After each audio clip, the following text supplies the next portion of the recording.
shoulder pads are so high, they shatter the glass ceiling! So near the end of September 2024, I finally checked out Primos, the latest Disney television animation series and the latest member of the club for cartoons that seemed dead on arrival thanks to a crap ton of premature negative reception long before it even premiered. In the case of Primos, it was when the theme song dropped as a sneak peek of the series and led many people to accuse it of enforcing stereotypes of Mexican Americans. Of course, I ain't delving into details on the controversy in this review because A, there's already a bunch of videos analyzing the backlash, including this one from Pan Pizza of Rebel Taxi, who is a Latino man himself, and B, I just did a video going into some cartoon community drama, even if that controversy is more of the trivial variety. But I will say this, I do feel sorry for the creator of Primos, Natasha Kline, as well as the rest of the crew for getting caught in the flames. Natasha had the innocuous intention to create an autobiographical cartoon inspired by her own Mexican-American childhood living with her many cousins, and the more toxic members of this damn cartoon community just had to toy around with her and her hard-working crew's mental health. And you sat by and let this happen. Pathetic. Anyway, since we've mostly moved on from that controversy, I'm happy to report that Primos' reception has widened up significantly since it premiered last July. Unlike, say, Thundercats 4 or Velma, where the overwhelmingly negative premature reactions carried over to when the shows actually debuted, Primos was lucky enough to calm the asses of the cartoon community down enough for them to notice its charm. While it's obviously not getting as much praise as The Owl House, Big City Greens, or even Kif, this series is thankfully being accepted as a solid slice-of-life cartoon in its own right. It also helped that Disney had the common sense to change the parts of the theme song that people criticized the most, including the name of one of the cousins, which was originally a vulgar slang in Spanish, although from what I saw, the show was said and still translated into Earthquake Heights during the intro, but I heard they worked on changing that nevertheless. Now I'll be sharing my first impressions on Primos after watching the first 4 episodes, at least in production or airing order, on Stack TV via Prime Video. Yeah, I should note that as a Canadian, this is how we have to stream the newest Disney Channel cartoons over here before they're eventually added to Disney Plus months later. So yeah, just imagine being in my shoes as a Canadian where there's a chance that in addition to paying around $11 for Amazon Prime, you need to pay $14 for the Stack TV channel add-on. So yeah, in total, over 20-something bucks just to stream a Disney cartoon that almost had its reputation destroyed prematurely. Hopefully some of you find that little tirade relatable. Alright, on to the show itself. Primos centers around Tater Ramirez Humphrey, a geeky 9-going-on-10-year-old girl who thinks she has her fun-filled summer all set as she figures out what her, quote, final form will be once she finally turns 10. But her summer goals become conflicted once her 12 cousins, or primos as they say in Spanish, come over to stay with Tater, her parents, and her sister Nellie for the remainder of the season. While the stress and anxiety that comes with the idea of living with 12 cousins is inevitable, Tater manages to make the best of whatever the episode's given conflict is, and her cousins show genuine appreciation for her in the end. Now, with the establishment of its premise out of the way, something else that's inevitable is the comparison to Nickelodeon's most successful Nicktoon that isn't SpongeBob, The Wild House, as well as its mostly derivative spin-off, the Casagrandes. Obviously, Primos is similar to The Wild House because they both center around a young dorky protagonist having to deal with the ups and downs of living with a large number of family members, and it's similar to the Casagrandes because they both center around a young dorky protagonist having to deal with the ups and downs of living with a large number of family members with a Mexican-American flavor. Of course, neither The Wild House nor Casagrandes created or patented the concept of a TV series centered on a huge family. Doesn't the Brady Bunch ring a bell?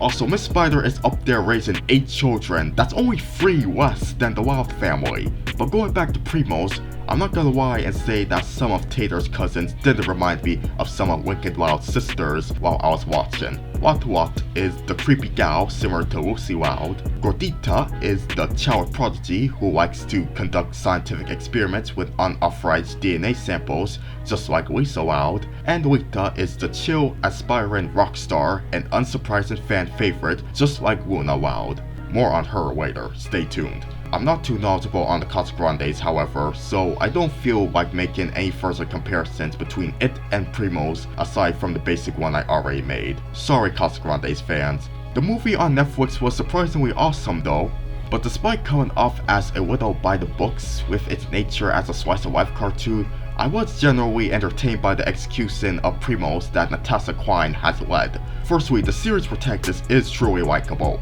Tater is yet another example of bespectacled, adorable heroines who want to be accepted while also simply being their charmingly awkward selves. She's particularly comparable to Katie Mitchell from The Mitchells vs. the Machines, Maribel Marigold from Encanto, and May Lee from Turning Red. And if you've seen my unscripted rambling of that movie, you'd know that I generally have nothing but appreciation for characters like these, and Tater's hardly an exception. I love how her quirky energy is displayed, stemming from the expressive character whale poses, her slightly lisping voice, courtesy of her actress, Marina Velasco, who I also realized while I'm proofreading my script was also the voice of the beautifully animated Coco de Wablo from Trick or Treat Scooby-Doo, and her wild imagination that, similar to the Katie Vision in The Mitchells vs. the Machines, is illustrated with carefully doodled pages from her journal. That is one of the best supplements you can think of when letting the protagonists tell us their story from their perspective.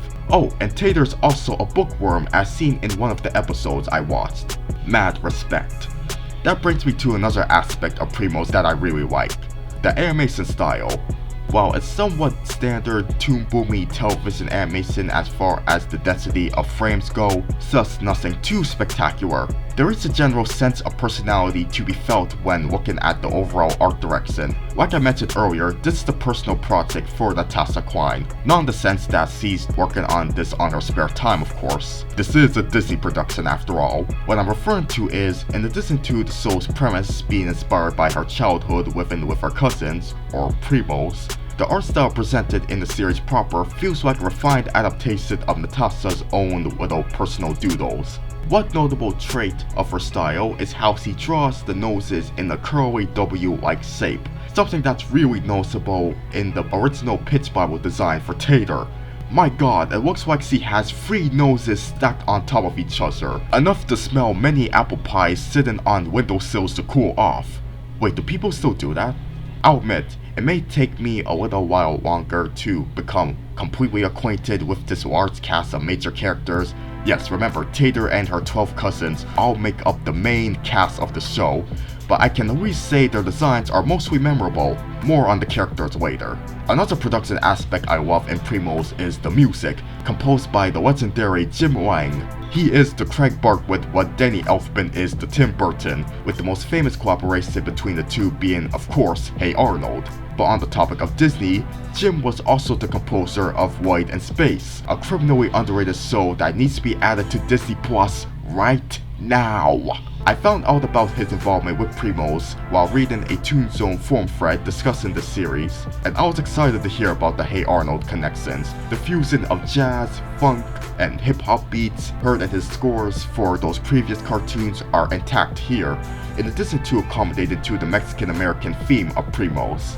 Sometimes my mind and my ears are distracted when I hear the score of a cartoon that shares the same composer as something else. Like for example, Guy Moon's music for the earlier Billy and Mandy segments is just very off-parent score. But in the case of Jim Wang's work on Primos, I sometimes would have to do the listening equivalent to squinting my eyes to get a closer look, meaning I'm otherwise rarely distracted by the fact that this series shares the same composer as Void in Space and nearly every Craig Bartwood thing ever made.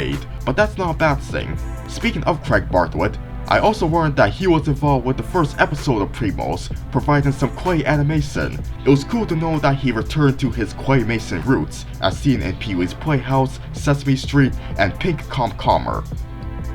If you're not familiar with that last one, please don't seek it out if you're under 18.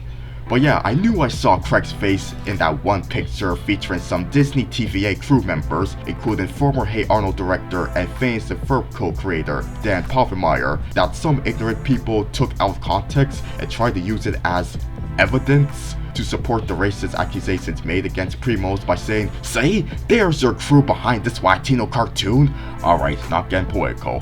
The last section I'll go into is the characters other than the main one. I'm actually gonna speed run through the ones who stood out to me the most. Again, these are just first impressions, so eventually I will become more acquainted with the large Ramirez Humphrey family. Tater's mom, Bibi, is a cute and adorable lady, not unlike, say, Tulip from Storks. Nellie amused me with her OCD over the socks, and I couldn't believe I didn't recognize the voice of Bonsai and Tito, Cheats Marin, as Tater's grandpop. But what about the titular Primos? I'll get into my personal favorite in a moment, but shoutouts to Big Nacho, Cousin Bud, What, Gordita, and Cha Cha for being likable with their respective quirks. Now, the Prima I really want to get more detailed on happens to be the one I'm drawing at the moment, and my personal favorite, Lita Perez.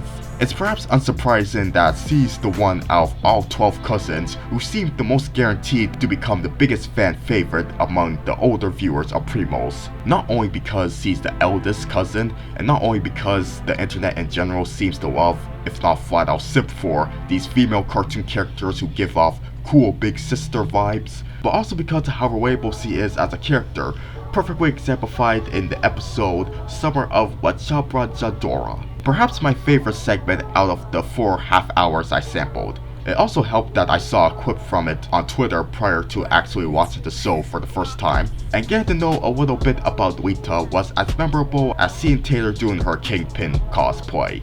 Like many teens and young adults, Lita has a dream to pursue, being a rock star in her case, but when reality hits, that means she has to work a regular job to make a living before her dream career can begin. However, as you see in the episode, getting a normal job outside for Palestine isn't much easier than trying to break into the music biz. Fortunately, without getting into too much spoilers, Lita finds the best possible solution thanks to Tater's help.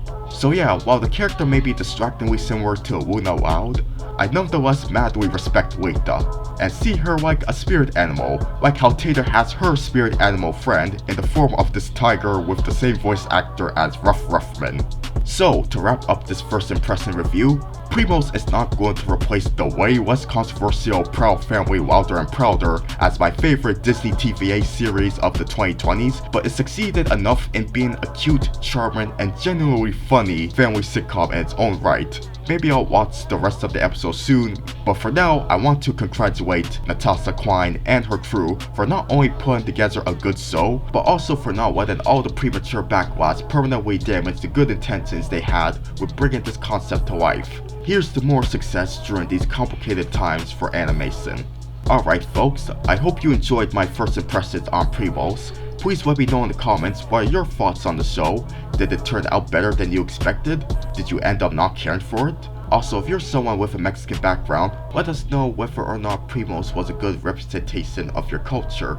And as always, don't forget to like this video, subscribe for more reviews like this, hit the bell so you won't miss them, and leave a tiger emoji in the comments to confirm that you watched this until the very end. Thanks for watching, and adios amigos!